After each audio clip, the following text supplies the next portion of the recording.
எந்த ஒரு கலப்படமும் இல்லாமல் வீட்லேயே ஃப்ரெஷ்ஷான டேஸ்டியான பட்டர் அண்ட் கீ எப்படி பண்ணலான்னு பார்த்துருவோமா? உங்கள் வீட்டில் பசுமாட்டு பால் வாங்குறீங்கன்னா அதில் வர ஆடையாக கலெக்ட் பண்ணி இந்த மாதிரி சேவ் பண்ணி வச்சுக்கோங்க. இதை வந்து நான் இன்றைக்கி 3 பேட்சாக நான் வந்து அரைச்சி எடுத்துக்கிட போகிறேன். ஃபஸ்ட் பேட்சில் இந்த மாதிரி நான் போட்டுட்டு ஐஸ் வாட்டரை வந்து இதில் ஊற்றிட்டு எடுத்ததும் பட்டர் வராது. ஃபஸ்ட்டு வந்து க்ரீமி கன்சிஸ்டன்சிக்கு வரும். அதுக்கப்புறமா தான் பட்டர் வரும்.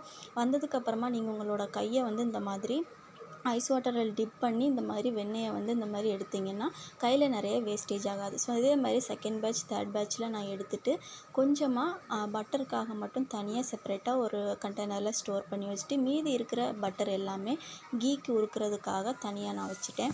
ஸோ கீயை உருக்கும்போது கடைசியாக ஃபைனல் டச்சாக முருங்கை இலை வந்து நீங்கள் போட்டிங்கன்னா நல்ல ஒரு அரோமா ஃப்ளேவர் கிடைக்கும். அதுக்காக தான் இது. ஸோ போட்டு எடுத்ததுக்கப்புறமா ஆல்ரெடி நாங்கள் ஊற்றி வச்சுருக்க அதே பாட்டிலில் நான் வந்து கீயை ஸ்டோர் பண்ணி வைக்கிறேன். எனக்கு வந்து இன்றைக்கி 3/4 லிட்டரு கிடச்சிச்சு.